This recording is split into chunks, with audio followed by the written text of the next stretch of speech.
Assalamualaikum sahabat Aksan.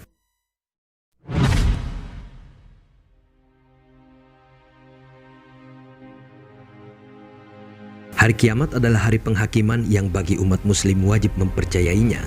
Ini adalah sesuatu yang mutlak terjadi karena Allah Ta'ala sendiri yang memberitahukan kita dalam Al-Quranul Karim. Yang tahu pasti kapan terjadinya dan bagaimana peristiwa itu merupakan hak Allah Ta'ala.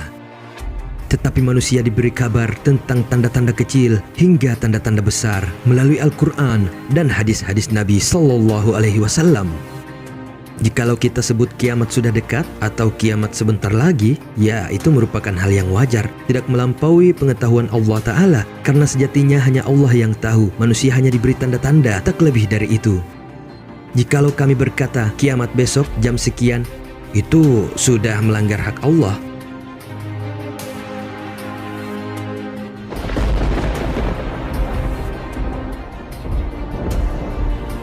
Sahabat Aksan, rukun iman yang kelima apakah kalian masih tahu?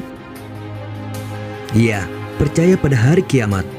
Rukun iman jika kita tidak meyakini salah satu dari rukun iman itu, maka iman Anda perlu dipertanyakan.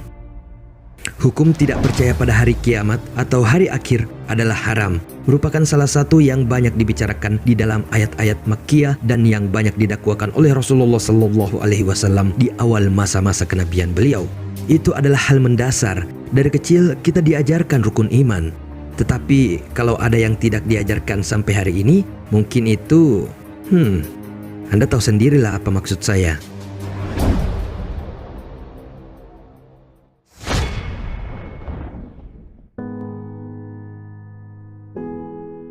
Jika ada orang yang diberitahukan tentang ayat-ayat Allah dan hadis-hadis Nabi, lantas mereka berkata, itu kan cuma ini, itu kan cuma anu, dan berusaha untuk mengingkarinya dengan membantah.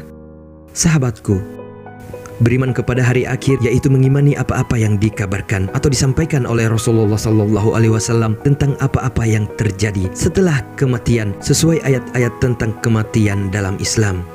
Rukun beriman kepada hari akhir adalah wajib. Allah dan Rasulnya alaihi salatu wassalam sering menyebutkan tentang iman kepada Allah dan hari akhir.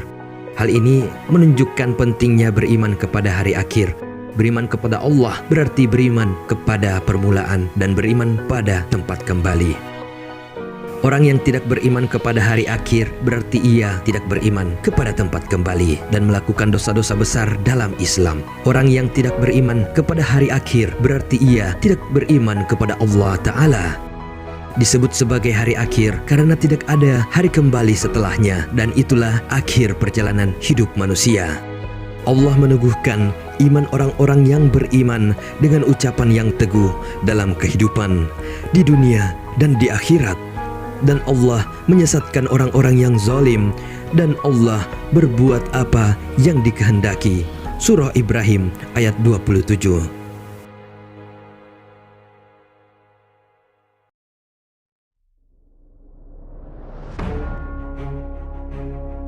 Kenapa ada yang marah jikalau kita membahas kiamat? Atau mungkin dalam agama orang itu tidak ada hari kiamatnya? Ya berarti Anda nyasar di konten ini. Itu berarti harus cari konten lain kan? Banyak kok konten yang gak ngebahas hari kiamat. Bahkan jutaan konten lain yang bisa membuat Anda bahagia. Yang tidak suka silahkan tinggalkan, atau bisa juga dislike video ini. Tapi jika kalian adalah orang yang beriman, insya Allah berita-berita seperti ini akan menambah wawasan dan ilmu pengetahuan agar kita setiap hari diisi dengan amal-amal soleh dan menjadi orang yang selalu mengingat kematian dan hari kiamat. Insya Allah Anda akan berhati-hati agar tidak melakukan maksiat sekecil apapun, karena setiap hari Anda mengingat hari kiamat dan kematian. Nah, sahabat Aksan, jazakallahu khairan, karena kalian yang masih menonton video ini adalah orang-orang yang berakal, berilmu dan berakhlakul karimah. Jika beberapa orang yang berpendapat konten-konten agama di YouTube sebagai penjual agama dan hanya ingin meraih income dengan jutaan viewers dan lain-lain, ya itu pikiran orang yang sempit. Karena semua konten kreator itu membuat channel karena ingin menyalurkan bakat dan kreativitas mereka. AdSense itu nomor kesekian lah. Kalaupun kita dapat AdSense dan monetize, ya alhamdulillah. Itu artinya ada rezeki dari Allah untuk Anda bisa mengembangkan dakwah atau mengembangkan channel Anda. Coba bayangkan jika tidak ada konten agama di YouTube, betapa kurangnya ilmu agama yang kita raih. Mengandalkan pendidikan agama di sekolah umum, mungkin sepekan hanya Anda mendapatkan sekali, itu pun durasi kurang dari 2 jam. Bukan begitu?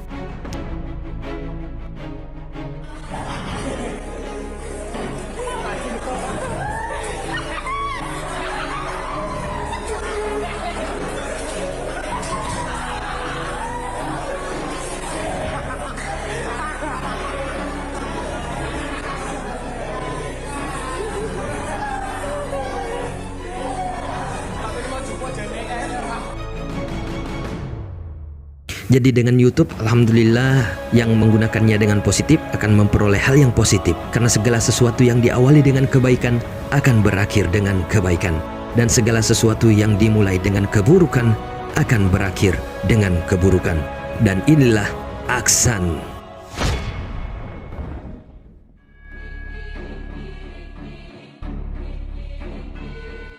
Sahabat Aksan, pada episode yang lalu kita sudah mengetahui bagaimana nubuat Rasulullah SAW tentang Illuminati.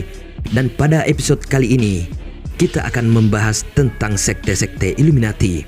Jika kalian belum menonton episode sebelumnya, kita sudah menyediakan link pada kolom deskripsi.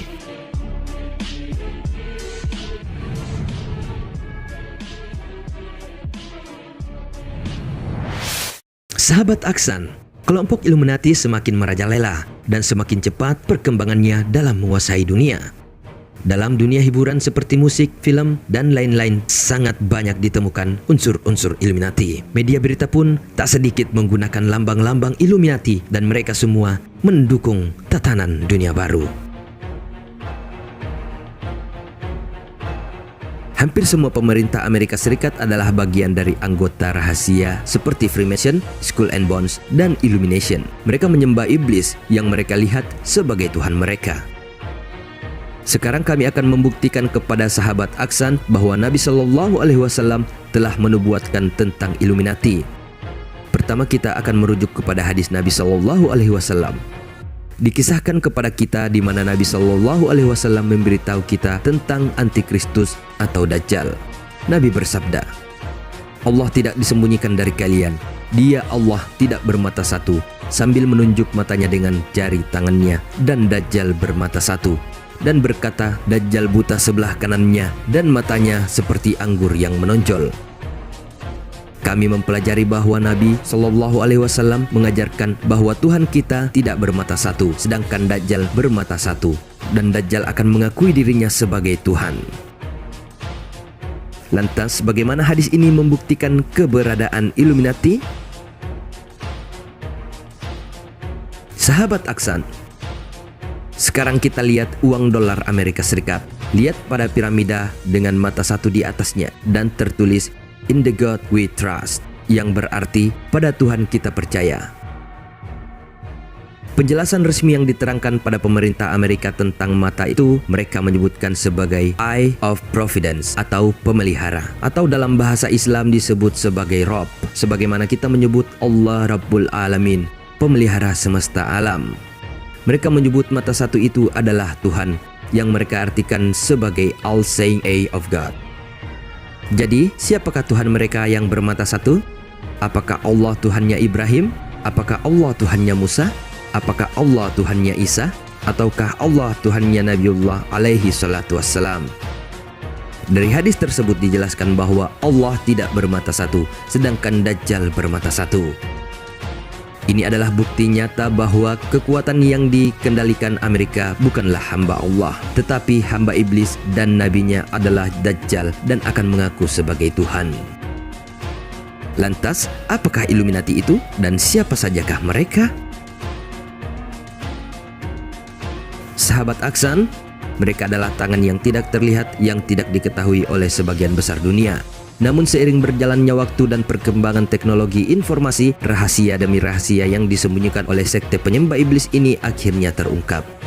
Mereka memiliki kekuatan yang sangat besar, sehingga mereka sering merekayasa berita atau membuat konspirasi dalam menguasai dunia dengan cara memanipulasi krisis ekonomi global.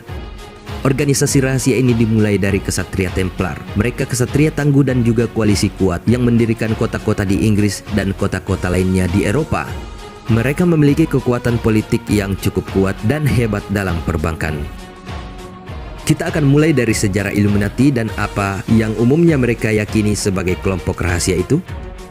Jika kita lupa untuk beberapa konspirasi teori mengenai Illuminati itu nyata atau tidak, kelompok rahasia pertama yang menggunakan nama itu adalah Illuminati Bavaria. Ini adalah organisasi rahasia yang dipimpin oleh Adam Weishaupt, seorang profesor Bavaria yang percaya pada sebagian besar gagasan agama.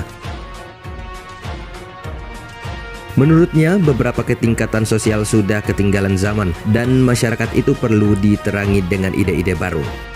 Dia sudah memiliki minat dalam perkumpulan rahasia seperti Freemason, tapi memutuskan untuk membentuk organisasinya sendiri. Weishaupt menulis bahwa organisasi rahasia bergerak untuk mendukung kebebasan dari semua prasangka agama, memupuk kebaikan sosial dan menjiwainya dengan prospek yang bagus, cepat, dan layak bagi kebahagiaan secara keseluruhan. Untuk bergabung dalam organisasi rahasianya, Anda perlu disetujui oleh anggota lain, harus memiliki kekayaan dan koneksi sosial yang kuat. Setelah diterima, Anda berada pada posisi level pertama, yaitu Novice. Selanjutnya Anda akan naik ke level berikutnya, yaitu Minerval dan Illuminated Minerval. Jika Anda sedang bersangkutan dengan organisasi rahasia lain, Anda akan ditolak menjadi anggotanya. Selain itu, biarawan dan biarawati dan para pendeta atau pagan atau yang memiliki kepercayaan agama yang kuat tidak diperkenankan menjadi anggotanya. Pada tahun 1784, diperkirakan ada sekitar 2.000 hingga 3.000 anggota. Sebagian besar terdiri dari intelektual, bangsawan, politisi, dokter, dan bahkan penulis terkenal. Mereka memiliki 3 tingkatan yang dibagi menjadi 3 struktur kelas, dimulai pada novice, dan tingkat terakhirnya adalah raja. Setiap nama anggotanya diberi nama yang berkaitan dengan zaman dahulu. Beberapa tahun kemudian, negara Bavaria mengeluarkan teguran untuk menghentikan aktivitas organisasi berbahaya ini. Dan pada tahun 1787, hukuman mati diberikan pada salah satu anggotanya. Setelah tahun demi tahun berlalu, Illuminati dianggap dibubarkan. Tetapi sebenarnya mereka tidak bubar.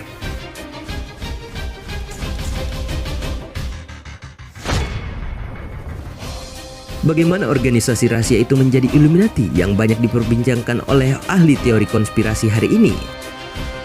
Sahabat Aksan, banyak teori-teori berbeda yang dikemukakan seperti apa keberadaan Illuminati saat ini. Ini umumnya bahwa ada kelompok yang kuat terdiri dari banyak pria dan beberapa wanita yang memiliki kekayaan besar dan juga pengaruh politik yang kuat.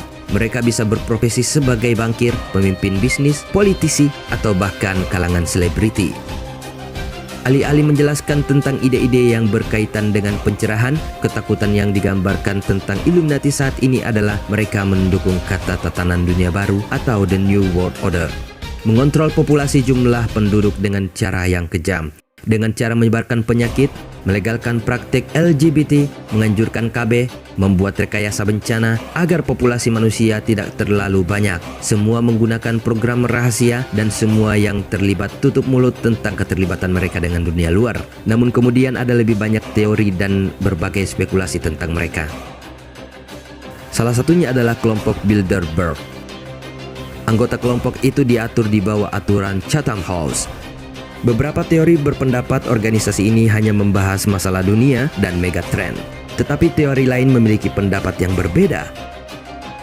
Salah satunya adalah Alex Jones yang melaporkan di situs web pribadi miliknya. Di sana ia membahas para bankir, perdana menteri, dan mantan kepala CIA dan MI6. Dia berkeyakinan bahwa ada sesuatu yang tidak wajar di belakang organisasi-organisasi ini. Ia mungkin benar dengan bukti-bukti konkret, tapi teori ini sulit untuk dilacak. Ia juga percaya bahwa Illuminati memiliki andil besar dalam mengontrol populasi dunia yang kejam. Mungkin inilah yang dicurigai pada masyarakat sekarang ini, bahwa kelicikan dan kekejaman Illuminati dalam menguasai dunia yang tidak pandang bulu, melibatkan media-media agar orang-orang percaya dengan konspirasi mereka, sehingga membuat perang di mana-mana. Dan pada saat nanti Perang Dunia Ketiga pun terjadi, yang disebut dengan Malhamah Al-Kubra atau Armageddon. Wallahu a'lam bishawab.